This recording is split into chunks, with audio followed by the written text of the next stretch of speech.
Welcome to school of merit. যারা যারা এই মুহূর্তে ক্লাসটি দেখছো প্রত্যেককে আমার পক্ষ থেকে, স্কুল অফ মেরিটের পক্ষ থেকে অনেক অনেক শুভেচ্ছা। আজকের ক্লাসে আমি আলোচনা করব ত্রিপুরা ইউনিভার্সিটির আন্ডারে যারা বিএ ফোর্থ সেমিস্টারে পড়ছো এবং তোমাদের যাদের এডুকেশন সাবজেক্টটি রয়েছে, তো সেই এডুকেশন সাবজেক্টের ইউনিট 3 এর একটি গুরুত্বপূর্ণ অঙ্ক ও তার সমাধান নিয়ে।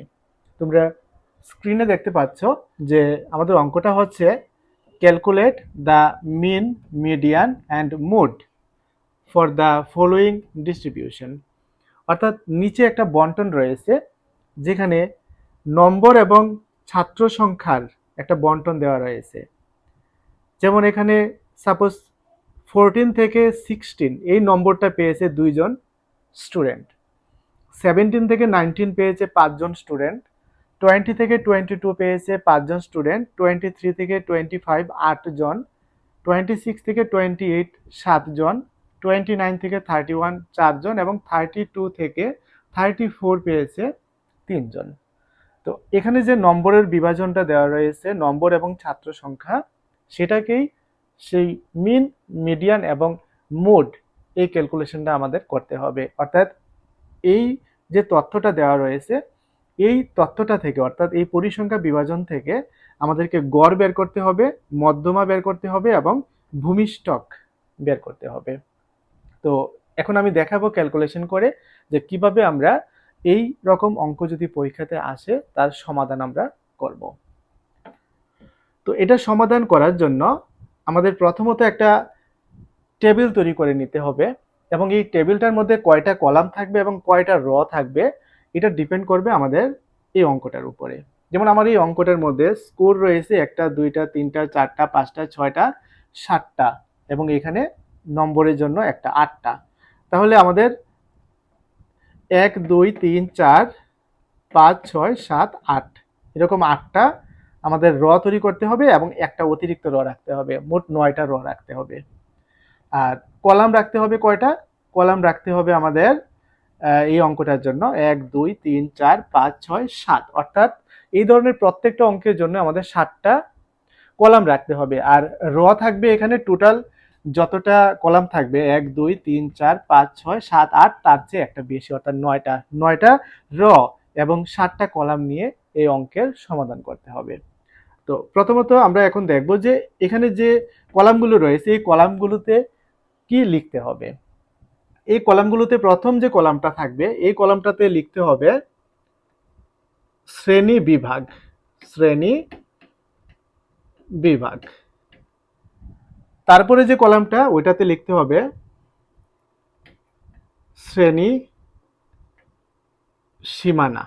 অর্থাৎ প্রথম কলামটাতে থাকবে শ্রেণী বিভাগ, তারপরে কলামে থাকবে শ্রেণী সীমানা, তারপরে কলামে থাকবে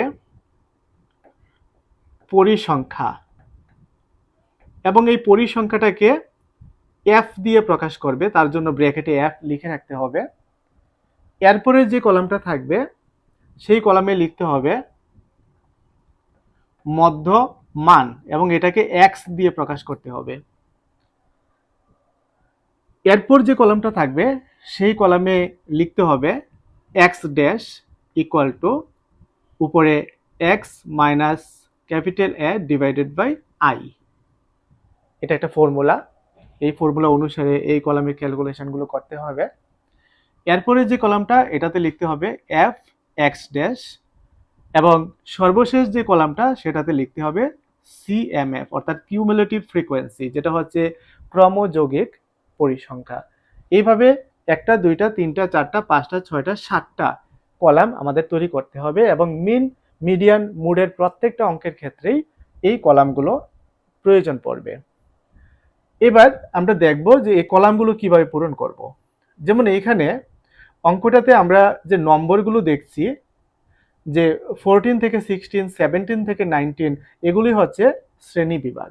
যেমন আমার প্রথম শ্রেণী বিভাগটা হচ্ছে 14 থেকে 16, সুতরাং আমার প্রথম শ্রেণী বিভাগটা লিখতে হবে 14 থেকে 16, 14 থেকে 16 এভাবে লিখতে হবে। দ্বিতীয় শ্রেণী বিভাগটা হচ্ছে 17 থেকে 19, তাহলে আমরা লিখে নিচ্ছি 17 থেকে 19। এইভাবে আমার প্রত্যেকটা শ্রেণীবিভাগ লিখে নিতে হবে। তো এরপরে 3 নম্বর যে শ্রেণীবিভাগটা সেটা হচ্ছে 20 থেকে 22। তাহলে লিখে নিচ্ছি 20 থেকে 22। এরপরে রয়েছে 23 থেকে 25। এরপরে রয়েছে 26 থেকে 28। এরপর রয়েছে 29 থেকে 31। 29 থেকে 31 এবং সর্বশেষটা ছিল 32 থেকে 34। 32 থেকে 34। এভাবে আমার শ্রেণী বিভাগগুলো লিখে নিতে হবে। এবার দ্বিতীয় যে কলামটা রয়েছে শ্রেণী সীমানা, এই শ্রেণীর সীমানাটা কিভাবে তোমরা বের করবে? এখানে লক্ষ্য করো, প্রথম যে শ্রেণী বিভাগটা 14 থেকে 16, এই 14 থেকে 16 যে শ্রেণী বিভাগটা রয়েছে, এই শ্রেণী বিভাগের মধ্যে এই 14টা হচ্ছে নিম্ন সীমা আর 16টা হচ্ছে ঊর্ধ্ব সীমা। অর্থাৎ আমি আবারও বলছি, 14টা হচ্ছে নিম্ন সীমা এবং 16টা হচ্ছে ঊর্ধ্ব সীমা। তো শ্রেণী সীমানা যখন তোমরা বের করবে, নিম্ন সীমা থেকে 0.5 মাইনাস করবে আর ঊর্ধ্ব সীমার সাথে 0.5 প্লাস করবে। তাহলে এই যে 14 থেকে আমি 0.5 যদি মাইনাস করি তাহলে হবে 14 এর আগের সংখ্যাটা হচ্ছে 13, তার সাথে পয়েন্ট হবে 13.5।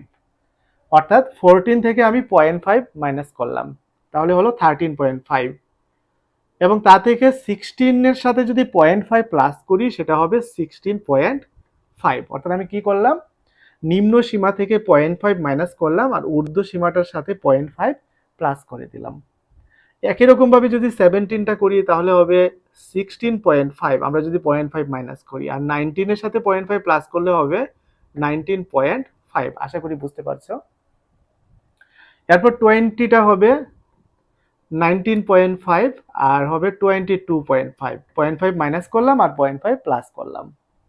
23 থেকে যদি 0.5 মাইনাস করি তাহলে 22.5, এটা হবে 25.5। একই রকম ভাবে 26টা হবে 25.5, 28.5। 29টা হবে 28.5, 31.5। 32টা হবে 31.5, 34.5। আশা করি প্রত্যেকে বুঝতে পেরেছো যে কিভাবে আমরা শ্রেণী সীমানাগুলো বের করে নিলাম। তো এখানে একটা কথা বলে রাখতে হবে, সেটা হচ্ছে আমার যে শ্রেণী বিভাগগুলো তোমরা দেখতে পাচ্ছ যে 14 থেকে 16, তারপরে 17 থেকে শুরু হয়েছে। এমনও অঙ্ক তোমরা দেখবে যে 14 থেকে 16 প্রথম শ্রেণী বিভাগটা, পরেরটা আবার 16 থেকে শুরু হয়েছে। অর্থাৎ ঊর্ধ্বসীমা পরবর্তী শ্রেণীর নিম্ন সীমানাটা সেম থাকবে। সেই ক্ষেত্রে তোমাকে এই শ্রেণী সীমানার কলামটা ব্যবহার করতে হবে না অঙ্কের মধ্যে, কারণ যেটা শ্রেণী বিভাগ থাকবে সেটাই শ্রেণী সীমানা হিসেবে কাজ করবে। তো যেহেতু আমার এই ক্ষেত্রে ঊর্ধ্বসীমা এবং নিম্ন সীমার মধ্যে 1 ডিফারেন্স রয়েছে, সুতরাং এই অঙ্কটার ক্ষেত্রে শ্রেণী সীমানা বের করে এই ডিফারেন্সটাকে দূর করতে হবে। যেমন যখন শ্রেণী সীমানা বের করে নিলাম, দেখো 13.5 থেকে 16.5, এখানে দেখো আবার 16.5 থেকে শুরু হয়েছে। আশা করি বুঝতে পেরেছো আমি কি বলতে চেয়েছি। তো আমার এই অঙ্কটার ক্ষেত্রে শ্রেণী সীমানা লাগবে, যেহেতু ঊর্ধ্বসীমা এবং নিম্ন সীমার মধ্যে 1 ডিফারেন্স রয়েছে। এবার ফ্রিকোয়েন্সি বা পরিসংখ্যা, তো এই ফ্রিকোয়েন্সি বা পরিসংখ্যাগুলো আমার মূল অঙ্কের মধ্যে দেওয়া রয়েছে। যেমন প্রত্যেকটা শ্রেণীর যে ফ্রিকোয়েন্সিগুলো দেওয়া রয়েছে 2, 5, 5, এগুলো এখন আমাকে লিখে নিতে হবে। যেমন প্রথমটা ছিল 2, তাহলে প্রথমটা আমরা লিখে নিচ্ছি 2, এরপর এটা হচ্ছে 5, এরপর এটা হচ্ছে 5, এরপর এটা 8, এরপর 7, এরপর 4, 3, এরপর হচ্ছে আমার 4, 3, তাহলে 4, 3 ফ্রিকোয়েন্সিগুলো লিখে নেওয়া হলো।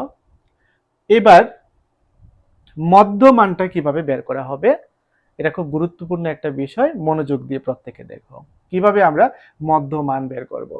মধ্যমান বের করার উপায়টা হচ্ছে, এখানে যে শ্রেণী বিভাগটা রয়েছে, যেমন প্রথম শ্রেণী বিভাগটা হচ্ছে 14 থেকে 16, তোমার কাজ হবে 14 এবং 16 এই দুইটাকে প্লাস করা। তো 14 এবং 16 যদি আমরা প্লাস করি তাহলে কত হবে 30, 30, 30। এই 30-কে 2 দিয়ে ডিভাইড করবে। তাহলে 30-কে যদি আমরা 2 দিয়ে ডিভাইড করি তাহলে কত হবে? 2 দিয়ে ডিভাইড করলে হবে 15। আশা করি কিভাবে লিখেছি বুঝতে পেরেছো। আমি আবারও বলছি, 14 প্লাস 16 ইকুয়াল টু 30। এই 30-কে 2 দিয়ে ডিভাইড করে লিখবো আমরা 15। একই রকম ভাবে পরের ঊর্ধ্বসীমা নিম্নসীমা আমরা যদি প্লাস করি 17 আর 19 কত হবে? 17 এবং 19 যদি প্লাস করি, আর বলে রাখছি তোমরা এই অঙ্কগুলো করার সময় অবশ্যই ক্যালকুলেটর ইউজ করতে পারবে পরীক্ষাতে। ক্যালকুলেটর ইউজ করলে তোমাদের অঙ্কটা খুব ইজিলি তোমরা ক্যালকুলেশন করতে পারবে। তাহলে 36 হচ্ছে, এবং এই 36-কে 2 দিয়ে যদি ডিভাইড করি তাহলে হবে 18। আশা করি বুঝতে পেরেছো যে কিভাবে আমরা এই শ্রেণী বিভাগগুলো থেকে মধ্যমানগুলো বের করে নিচ্ছি। এভাবে পরপর যখন দুইটা বের করবে, বাকিগুলো আর ক্যালকুলেশন করে বের করতে হবে না, আমরা মুখে মুখে একটা হিসাব করে বের করে নিতে পারবো। একটা সহজ ট্রিক্স রয়েছে এক্ষেত্রে। তো ট্রিকটা হচ্ছে, যেমন 15 এর পরে 18 হয়েছে, 15 এর পরে তাহলে দেখো 16 17 দুইটা সংখ্যা বাদ গেছে, বাদ গিয়ে 18 হয়েছে। তাহলে 18 এর পরে সেম ভাবে দুইটা সংখ্যা বাদ যাবে, 19 20 বাদ গিয়ে হবে 21, 21 এর পর 22 23 বাদ দিয়ে হবে 24, 24 এর পর 25 26 বাদ গিয়ে 27, আবারও দুই ঘর 28 29 তাহলে হবে 30, 31 32 33। আশা করি বুঝতে পেরেছো। তোমার যদি বুঝতে অসুবিধা হয় বা কোনো কনফিউশন থাকে, তুমি লাস্টেরটা একটু হিসাবটা মিলিয়ে দেখো, 32 এবং 34 যোগ করে 2 দিয়ে ভাগ করে দেখি আমরা 33 হয় কিনা। যেমন 32 প্লাস 34 হচ্ছে 66, আর এই 66-কে 2 দিয়ে ডিভাইড করলে হবে 33।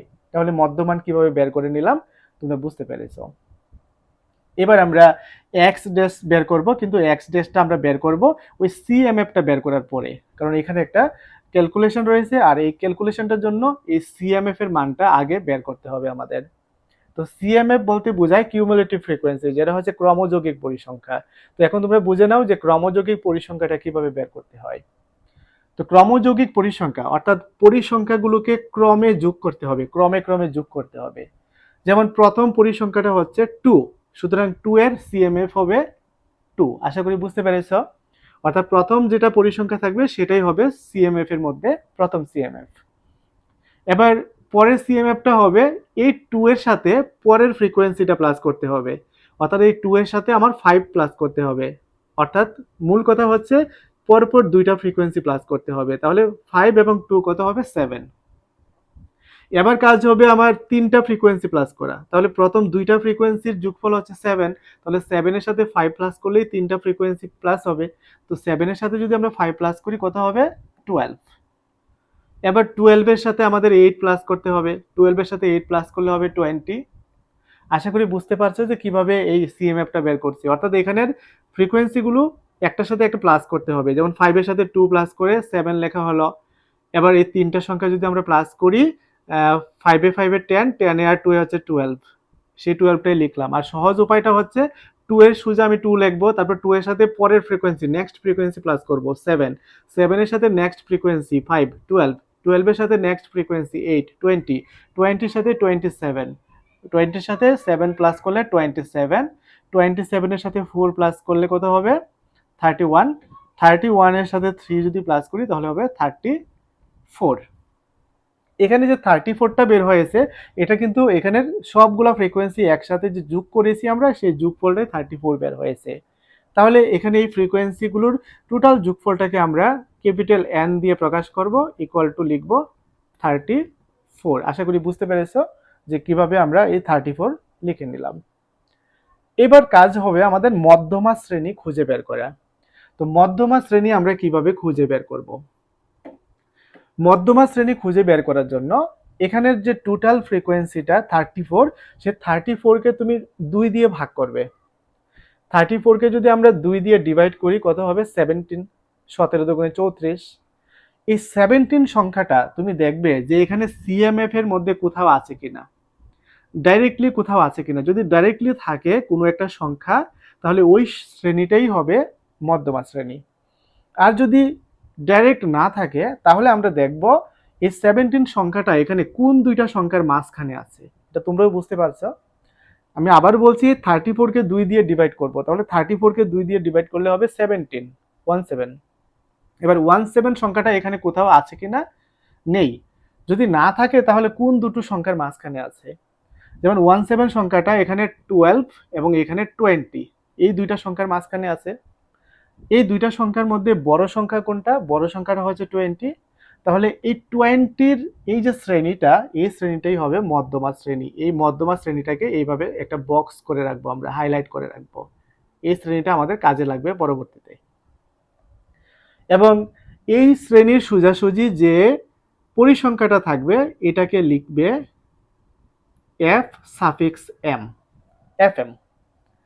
আমি আরেকটু ডিপ পেন ইউজ করছি যাতে লেখাটা আরেকটু ভিজিবল হয়, যাতে তোমাদের বুঝতে সুবিধা হয়। তাহলে এই একটা হবে আমাদের এফ এম, এবং এখানে যে 24 রয়েছে এটা হবে ইকুয়াল টু ক্যাপিটাল এ। আশা করি বুঝতে পেরেছো। তাহলে এই 8টা হবে এফ এম আর এই 24টা হবে ক্যাপিটাল এ। এবং এখন আমাদের কাজ হবে এই এক্স ড্যাশের এই যে কলামটা রয়েছে এই কলামটা পূরণ করা। এই এক্স ড্যাশের কলামটা পূরণ করার জন্য এই ফর্মুলাটা ইউজ করতে হয় আমাদের। আর এই ফর্মুলাটা ইউজ না করে আমরা এখন একটা শর্টকাট প্রসেসে, শর্টকাট মেথডে আমরা পূরণ করে দেখাবো যে কিভাবে এই কলামটা পূরণ করতে হয়। যে শ্রেণীটা আমার মধ্যমা শ্রেণী বের হবে এই শ্রেণীর ভ্যালুটা হবে 0। এই শ্রেণীর ভ্যালু যদি 0 হয়, আবার উপরের ঘরগুলো কিভাবে পূরণ করব আর নিচের ঘরগুলো কিভাবে পূরণ করব। এবার এই 0 থেকে আমি দেখব এখানে যে আমার কিউমুলেটিভ ফ্রিকোয়েন্সিগুলো যে নিচের দিকে ধীরে ধীরে বেড়েছে আর উপরের দিকে দেখো ধীরে ধীরে কমে গেছে। যেমন 20, 12, 7, 2, তাহলে উপরের দিকে কমে গেছে আর নিচের দিকে বেড়ে গেছে। তাহলে উপরের দিকে যেহেতু কমে গেছে আমি নেগেটিভ মান ইউজ করব, অর্থাৎ -1, -2, -3, যদি আরেকটা ঘর থাকতো -4, -5, এইভাবে আমি ক্রমে লিখে যেতাম। আর নিচের দিকে যেহেতু বেড়ে গেছে আমি নিচের দিকে লিখবো +1, +2, +3। আশা করি বুঝতে পেরেছো কিভাবে এই এক্স ড্যাশের ভ্যালুগুলো বের করেছি। আর এই ফর্মুলা যদি অ্যাপ্লাই করো, এই ফর্মুলা অ্যাপ্লাই করেও তুমি বের করতে পারবে। যেমন আমার এই ফর্মুলাটা হচ্ছে x - a, তো এই x - a এর মধ্যে x এর মানটা হবে কোনটা? যেমন x এর মানটা হবে 15, তাহলে x এর মান যদি তুমি 15 বসাও মাইনাস হবে a এর মান কত? 24। তাহলে 15 - 24 ডিভাইডেড বাই i বলতে কি বোঝায়? এই i এর মানটা একটু বুঝিয়ে দিচ্ছি, একটু বুঝে রাখো, কারণ i এর মানটা পরবর্তীতে ফর্মুলাতে কাজে লাগবে। এই i দিয়ে বোঝায় আমার শ্রেণী দৈর্ঘ্য। আর এই শ্রেণী দৈর্ঘ্যটা কিভাবে বের করব? এখানে যে আমার শ্রেণীগুলো রয়েছে, যেমন এই শ্রেণী বিভাগের মধ্যে 14 থেকে 16 এই দৈর্ঘ্যটা কত রয়েছে? 14 থেকে 16, তাহলে 14 থেকে 16 পর্যন্ত আমার দৈর্ঘ্যটা হচ্ছে এখানে 2, এবং এই 2 এর সাথে আমাকে 1 প্লাস করতে হবে, যেহেতু এখানে 16 এর পরে 17 থেকে শুরু হয়েছে। অর্থাৎ এই বিয়োগ করব বড় সংখ্যা থেকে ছোট সংখ্যাটা। 16 থেকে যদি 14 বিয়োগ করি 2 হয়, 2 এর সাথে 1 প্লাস করে দেব, 1 প্লাস করে দেব, তাহলে 3। এই 3টাই হচ্ছে i এর ভ্যালু, এবং এই i এর মানটা আমার পরবর্তী সময় ফর্মুলাতে কাজে লাগবে। তো এখানে যদি এই মানগুলো আমরা বসাই তখন দেখবে ক্যালকুলেশন করে এই মানগুলো বের হবে। সুতরাং এখানে ফর্মুলা অ্যাপ্লাই করে অঙ্কটা তোমাদের করতে হবে না, আমি শর্টকাট যে ট্রিকটা রয়েছে ওইটাই আমি তোমাদের শিখিয়ে দিলাম কিভাবে এই কলামটা পূরণ করবে। এবার দেখো কি রয়েছে এফ এক্স ড্যাশ। তো সেই এই এফ এক্স ড্যাশের মানগুলো আমরা কিভাবে পূরণ করব? এই এফ এক্স ড্যাশের মানগুলো পূরণ করা মানে এফ এর সাথে এক্স ড্যাশের মান গুণ করা। যেমন প্রথম যে শ্রেণীটা রয়েছে এই শ্রেণীতে এফ এর মান কত? এফ এর মানটা হচ্ছে 2। এই 2 এর সাথে এক্স ড্যাশের মান, প্রথম এক্স ড্যাশের মান কত? -3, অর্থাৎ এই 2 এর সাথে -3 গুণ করতে হবে। তাহলে 3 দুগুণে 6, যেটা হবে -6। একই রকম ভাবে পরের এই 5 এর সাথে এই -2 গুণ করতে হবে, 5 দুগুণে 10, তাহলে -10। এরপরে হবে 5 একে 5, -5। এরপরে 8 এর সাথে যদি 0 গুণ হয় 0 হয়ে যাবে। 7 এর সাথে +1, তাহলে 7 একে 7। 4 এর সাথে +2, 4 দুগুণে 8। 3 এর সাথে 3, 3 তিরিকে 9। আশা করি বুঝতে পেরেছো যে কিভাবে এই এফ এক্স ড্যাশের মানগুলো বের করা হলো। এবার তোমাকে যে কাজটা করতে হবে সেটা হচ্ছে এখানে এই এফ এক্স ড্যাশের মান সবগুলোকে একসাথে প্লাস করতে হবে এবং প্লাস করে নিচে লিখতে হবে। আর প্লাস করাকে আমরা এই সিগমা চিহ্নটা দিয়ে, যেটা হচ্ছে সামেশন, এভাবে লিখতে পারি, অর্থাৎ summation f x dash equal two, এই সামেশন এফ এক্স ড্যাশ কেন, কারণ এই এফ এক্স ড্যাশের মানগুলো আমি এখানে সামেশন করছি। তাহলে এই সবগুলো মান যখন একসাথে প্লাস করব, প্রথমত মাইনাসের যে সংখ্যাগুলো রয়েছে এগুলো প্লাস করে দেখি কত হয়। যেমন -6 আর 10 হবে -16, -16 আর 5 হবে কত, -21। মনে রাখবে বা রাফে কোথাও লিখে রাখবে -21। আর প্লাসের সংখ্যা কত হচ্ছে, প্লাসের সংখ্যা হচ্ছে 8 আর 7 এ 15, 15 আর 9 এ হচ্ছে 24। তাহলে এই 24 আর এখানে ছিল আমার কত ছিল 21, তাহলে 24 আর 21 রেজাল্টটা কত আসবে, রেজাল্টটা আসবে 3, কারণ প্লাসের সংখ্যা হচ্ছে 24 আর মাইনাসের সংখ্যা হচ্ছে 21। তাহলে 24 থেকে 21 যদি বাদ দিয়ে দিই তাহলে কত হবে, 3 হবে। তাহলে সামেশন এফ এক্স ড্যাশ এর ভ্যালুটা হচ্ছে 3। তাহলে আমাদের এই পুরো টেবিলের কাজটা কমপ্লিট হয়ে গেছে। এবার আমাদের কাজ হবে ফর্মুলা ব্যবহার করব, ফর্মুলা ব্যবহার করে আমরা বাকি অঙ্কটা করব। যেমন আমার অঙ্কটার মধ্যে 3টা মান বের করতে বলেছে, মিন, মিডিয়ান এবং মোড। আমরা প্রথমত মিন বের করব। মিন মানে হচ্ছে যৌগিক গড়। মিন বের করার জন্য যে ফর্মুলাটা ইউজ করতে হবে সেই ফর্মুলাটা হচ্ছে a plus summation f x dash divided by n into i. এই ফর্মুলাটা ব্যবহার করলে মিন অর্থাৎ যৌগিক গড়ের মানটা বের হবে।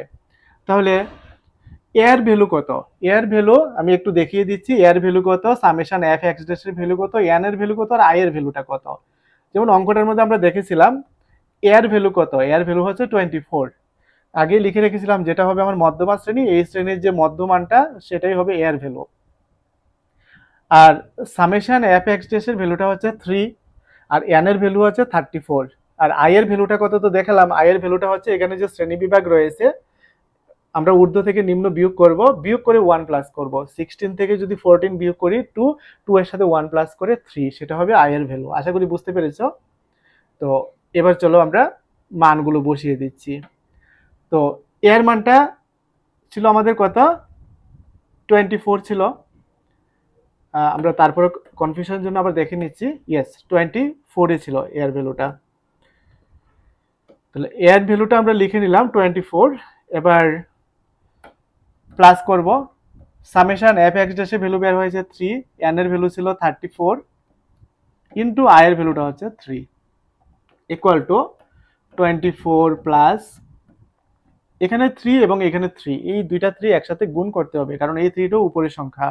তাহলে উপরে হবে 9, নিচে হচ্ছে 34। এবার তোমাদের কাছে যেহেতু ক্যালকুলেটর রয়েছে সুতরাং এটাকে লসাগু করে করতে হবে না, লসাগু করে করতে গেলে অনেক ঝামেলা হয়ে যাবে কারণ প্রত্যেকে ক্যালকুলেশন ভালোভাবে বুঝে না। তো যেহেতু ক্যালকুলেটর তোমাদের হাতে থাকবে সুতরাং ক্যালকুলেটরটা ব্যবহার করবে, ব্যবহার করেই অঙ্কটা করবে। তাহলে 24, এবার কাজ হবে এই 9কে 34 দিয়ে ডিভাইড করা। 9কে যদি 34 দিয়ে ডিভাইড করি তাহলে প্রথমে 9 লিখতে হবে, ভাগ চিহ্ন দিতে হবে, 34 লিখতে হবে এবং কি আসছে আমি এখানে তোমাদের একটা জিনিস দেখাচ্ছি। যখন আমি ভাগটা করলাম আমার কি এসেছে এবং আমাকে কি লিখতে হবে আমি একটু রাফে দেখাচ্ছি আমাদের কি এসেছে।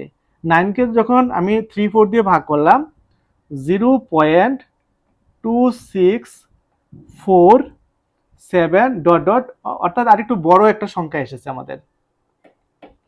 তো যেহেতু একটা বড় সংখ্যা এসেছে আমার কাজ হবে পয়েন্টের পরে শুধুমাত্র 2টা ঘর আমি লিখব। তো এখানে তোমাদের একটা কথা আমি বলে রাখছি, ভালো করে দেখো, পয়েন্টের পর 1 নাম্বার ডিজিট, 2 নাম্বার ডিজিট এবং 3 নাম্বার ডিজিট।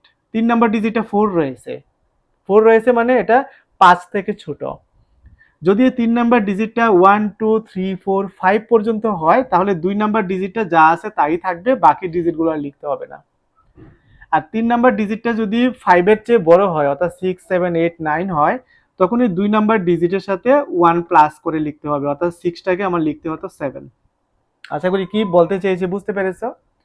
তাহলে এখানে আমার যেহেতু 3 নাম্বার ডিজিটটা 4 রয়েছে সুতরাং আমার 2 নাম্বার ডিজিট যা আছে তাই থাকবে, কোনো রকম পরিবর্তন হবে না। তাহলে আমাকে লিখতে হবে 0.26।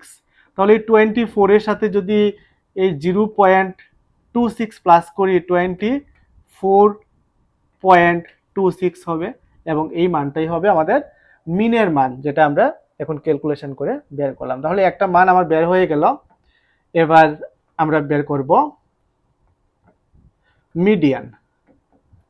মিডিয়ান বের করার জন্য যে ফর্মুলাটা ইউজ করতে হবে সেটা হবে L1 প্লাস উপরে হবে n/2 minus f divided by fm into i।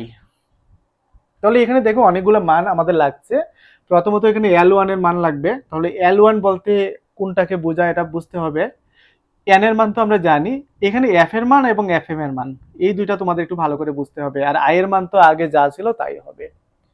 তো চলো আমরা দেখি যে কি হবে সেই মানগুলা। তার জন্য টেবিলটা দেখতে হবে। তো প্রথমত L1 এর মান কোনটা হবে? L1 এর মান হবে এখানে যে মধ্যমা শ্রেণীটা তোমাদের বের করে দেখিয়েছিলাম আমি, এই মধ্যমা শ্রেণীর মধ্যে তোমরা লক্ষ্য করো,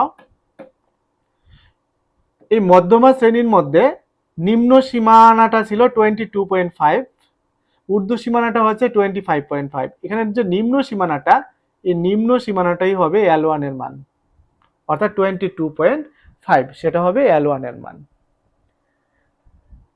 তারপর f এর মান কোনটা হবে? f এর মানটা হবে এই যে মধ্যমা শ্রেণীটা, এই শ্রেণীর যে ক্রমযৌগিক পরিসংখ্যা রয়েছে, অর্থাৎ 20 রয়েছে ক্রমযৌগিক পরিসংখ্যা CMF, তার আগের ক্রমযৌগিক পরিসংখ্যাটা, আগের বলতে বোঝাবে ছোটটা, বড়টাকে বোঝাবে না কিন্তু। তাহলে 20 আগের ক্রমযৌগিক পরিসংখ্যাটা হচ্ছে 12, তাহলে এই 12টাই হচ্ছে আমার কিসের মান? এই 12টাই হচ্ছে আমার f এর মান। তাহলে এখান থেকে এই 12টাকেই f এর মান হিসেবে আমাকে লিখতে হবে।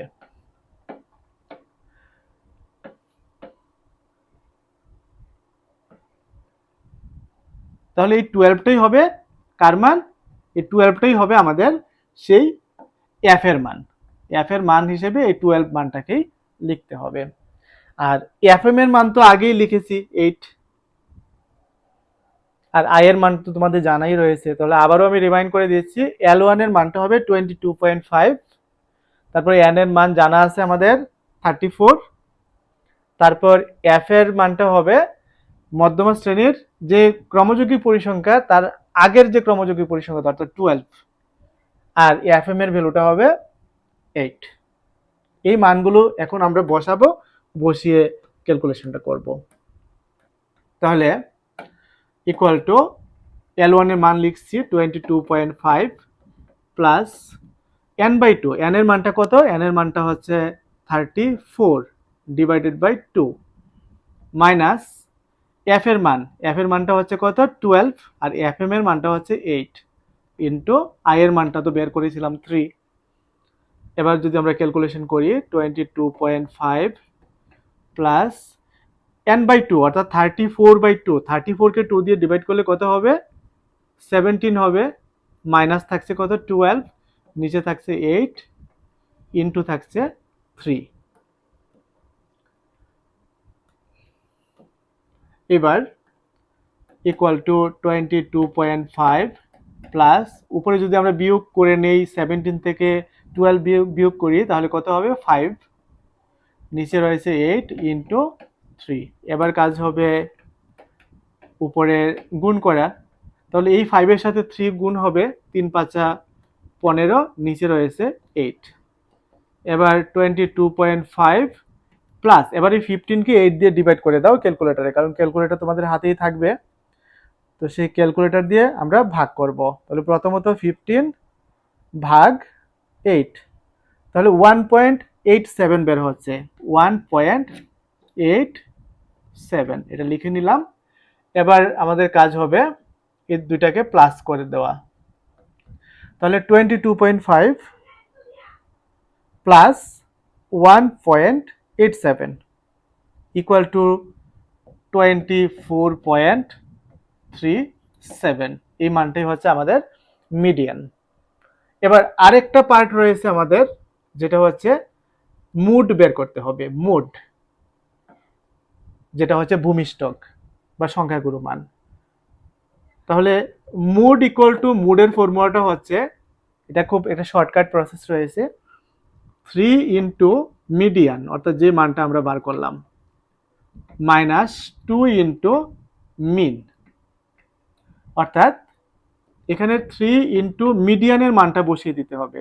মিডিয়ানের মানটা একটু আগে আমাদের বের হয়েছিল 24.37, ওইটা লিখলাম, -2 ইন্টু মিনের মানটা আমরা একটু দেখে নিচ্ছি আমাদের কি বের হয়েছিল। মিনের মানটা বের হয়েছিল 24.26, অর্থাৎ সেই 24.26 সেই মানটাই আমরা এখন লিখে নেব 24.26। এবার কাজ হবে ক্যালকুলেশন করা, তাহলে 3 দিয়ে 24.37কে গুণ করতে হবে।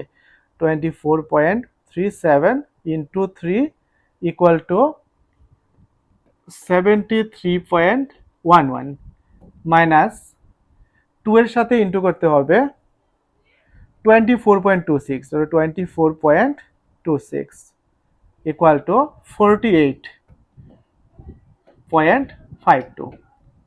এবার আমাদের কাজ হবে মাইনাস করে দেওয়া, অর্থাৎ 73.11 এটা থেকে আমরা মাইনাস করব 48.52, মাইনাস করলে হবে 24.59, এবং এটাই হচ্ছে আমাদের মোট। তো আশা করি তোমরা প্রত্যেকে বুঝতে পেরেছো যে কিভাবে আমরা মিন, মিডিয়ান এবং মোড এই তিনটা বের করে নিলাম। আর এই অঙ্কটা তোমাদের 4th সেমিস্টারে এডুকেশন ইউনিট 3 এর জন্য খুবই গুরুত্বপূর্ণ। তো আমি যেই মেথডটা অ্যাপ্লাই করেছি এই মেথড অ্যাপ্লাই করেই তোমরা এই ধরনের অঙ্কগুলোর সলিউশন করবে। আজকের ক্লাস এখানে শেষ করছি। প্রত্যেকে ভালো থাকবে, সুস্থ থাকবে। দেখা হবে অন্য কোনো ক্লাসে অন্য কোনো নতুন টপিক নিয়ে।